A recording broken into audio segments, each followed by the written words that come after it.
Are you awake? Have you been living your life?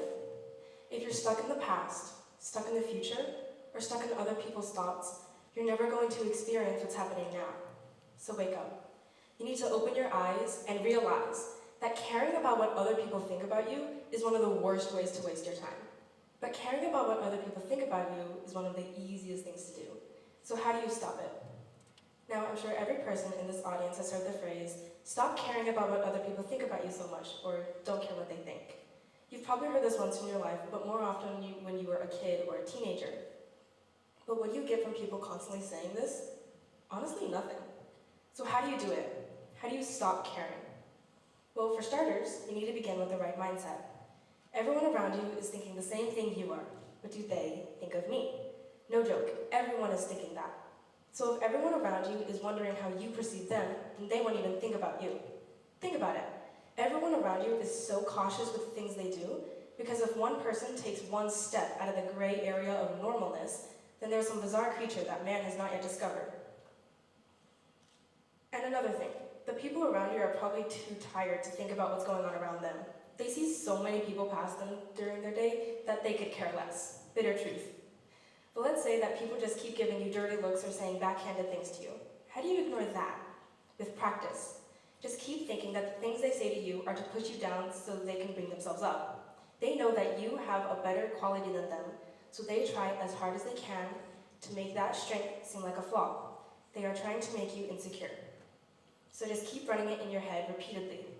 They are pushing you down to bring themselves up. So if you keep that in mind, then soon other people's thoughts will float away from yours. You'll be happy, you'll be carefree, you'll live in the moment, but it takes time. I'm not even there yet and I'm giving a speech about it. So be patient. Happiness doesn't come easily, but it will come soon. Now you need to know that if you're not happy, that is okay. I cannot express this enough. Feeling sad is not a crime. Everyone struggles, everyone has insecurities. And do you know why? Life is unbelievably hard. So everyone struggles, right? If you don't, then you're lying. It could be something small, like your violin playing is the equivalent of a screeching cat. Practice every day and you will get better. But practice doesn't make perfect. There are always little holes that can be filled with more knowledge. Practice makes progress, not perfect. No one is perfect. Everyone is weird once in their life, so don't think about it too much. If you're weird, then you're normal. And you can try to cover it up and deny it as much as possible, but that may lead to depression. Now there are things people tend to hold on to. People, memories, or relationships. Things they once had in the past, but don't have anymore. They get stuck in the past. Being stuck in the past is very depressing. You think about the life you had back then and realize that you will never have the same person or experience. So don't get stuck in the past, or it hurts too much. There are also things that people worry about. Their next math test, the flight to Alabama, or the drive to work on an icy road. They get stuck in the future. Being stuck in the future leads to sorrow or worry, so don't get stuck in the future. Now, because no one is perfect, everyone has something that people will judge them on. It could be their hair, their shoes, their lack of knowledge in a certain subject, but whatever it is, people will judge you on it. But the fact that they're judging you isn't the most important thing. It's how you take it. That's the important thing. If you take it the wrong way, then it hurts you. If you take their advice, then it helps you. And if you ignore it, then you're either unharmed or missing an opportunity to improve. So what's the difference?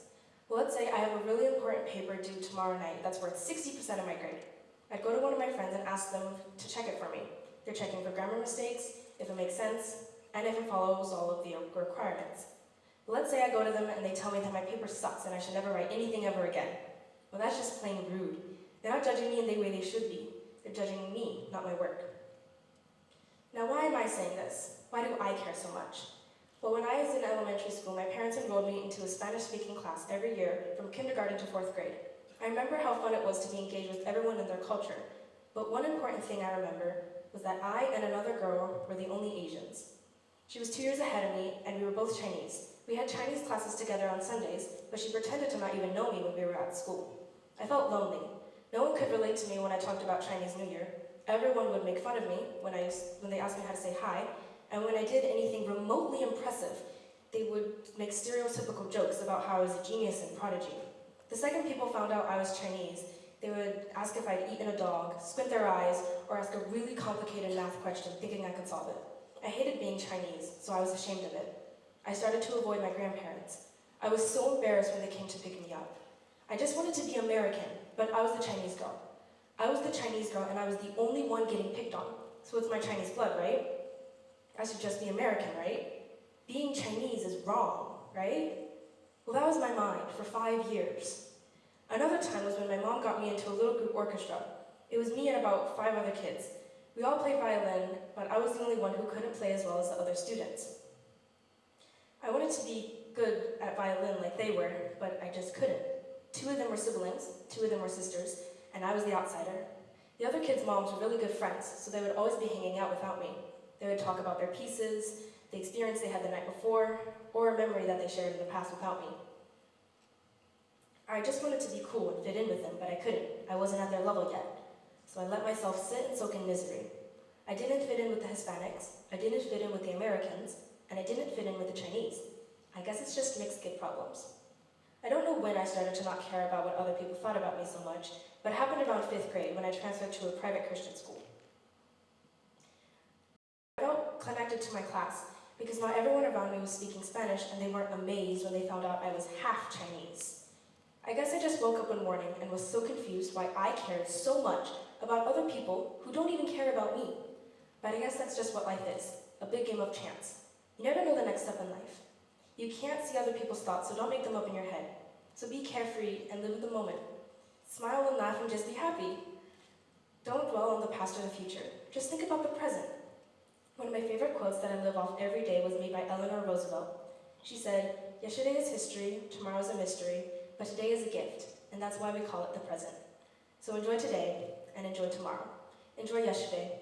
Enjoy your life and live it the way you want to. Not that girl, not that boy.